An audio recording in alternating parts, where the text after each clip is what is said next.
Olá, gente! Nós estamos aqui hoje com Priscila Lapa, que é cientista política e vem trazendo análises das eleições de 2022, com foco no Nordeste, junto com a gente. Bom tê-la aqui novamente, Priscila. Oi, Lucila, é um prazer conversar com vocês novamente e poder contribuir com essa análise.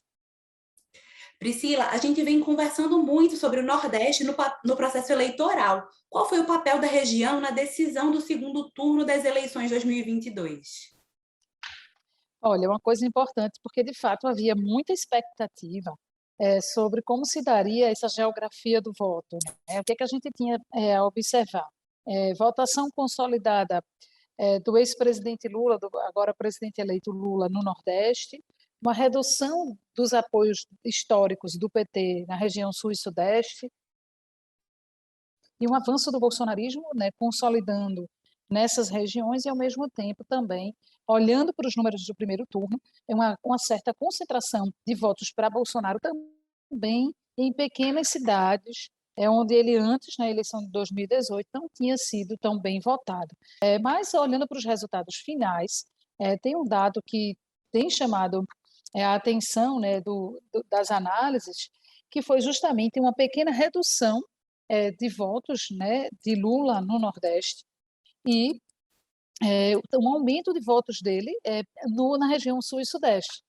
Né? Então, o que, que a gente pode dizer? Que houve uma movimentação fora daquilo que estava, né, assim, imaginado, né, esperado, como geografia, como algo consolidado do voto, que vai ainda ensejar muitas discussões e muitas análises. Já deu para entender que o combate à fome será uma pauta central para o presidente eleito, Luiz Inácio Lula da Silva. Quais temas você também apontaria como prioridade na agenda política, especialmente aqui no Nordeste? Essa pauta do combate à fome, ela foi tratada no período eleitoral e, na minha percepção, de forma muito superficial. O problema foi trazido, né, por Lula. Esse problema foi, em um primeiro momento, inclusive negado por Bolsonaro, dizendo que não era bem assim. Para fazer a defesa é difícil para uma pessoa que está disputando a reeleição, para o incumbente admitir os problemas que estão acontecendo, né? Geralmente ele tem dois caminhos discursivos: ele tratar isso como uma herança do passado, que ele não teve os elementos de gestão suficientes para resolver, o tempo hábil para resolver, ou ele tratar isso, realmente tentar minimizar o problema. Mas o problema está aí, né? Não é o processo eleitoral que vai desmentir o que é realidade. O Brasil voltou ao mapa da fome, e isso pode também ter sido um dos impulsionadores do voto em Lula, tá? Então, não tem dúvidas, ele falou isso no seu discurso, no seu primeiro discurso, no discurso como eleito, de que vai priorizar esse problema, e eu acho que isso é um caminho, inclusive, que ele vai utilizar para gerar um efeito imediato, para que as pessoas absorvam imediatamente a imagem do novo governo, né? Dando a entender, porque eu tenho dito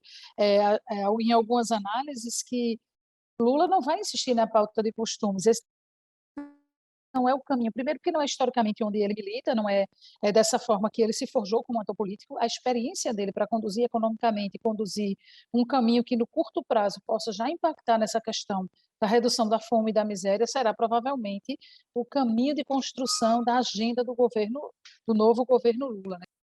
A xenofobia no debate eleitoral não vem de hoje, mas nessas eleições tão acirradas ela se fez ainda mais presente. Você acredita que isso deve arrefecer com o fim do pleito ou deve ter uma repercussão ainda maior? Essa associação entre o Partido dos Trabalhadores e o Nordeste, isso não começou de hoje, desde que o PT realmente se tornou um partido competitivo nas eleições nacionais, que isso é apontado. Agora, não podemos negar que nos últimos anos o bolsonarismo se encarregou de dar um outro tom a essa discussão, que já tinha áreas de xenofobia, que já tinha um pouco desse incômodo, né, enquanto de não entendimento enquanto nação.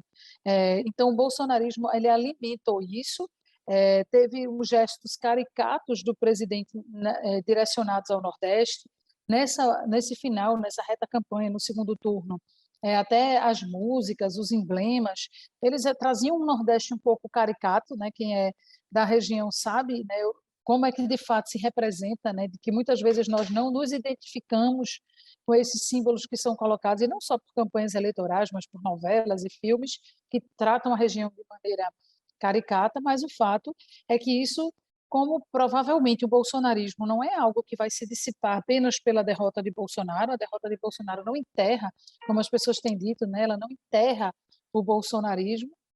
Priscila, quais são as perspectivas para 2023 sobre a relação de Lula com a região e a respeito da articulação regional entre os estados, a exemplo do consórcio Nordeste?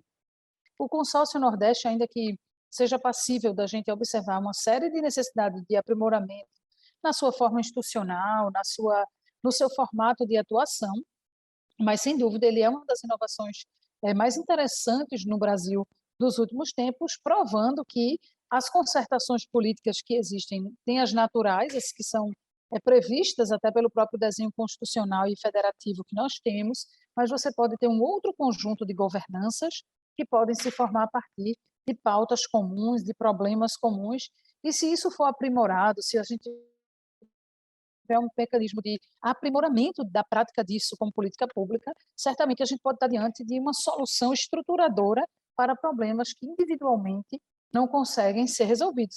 Priscila, a gente agradece a tua participação aqui no Trilhas do Nordeste mais uma vez e até a próxima.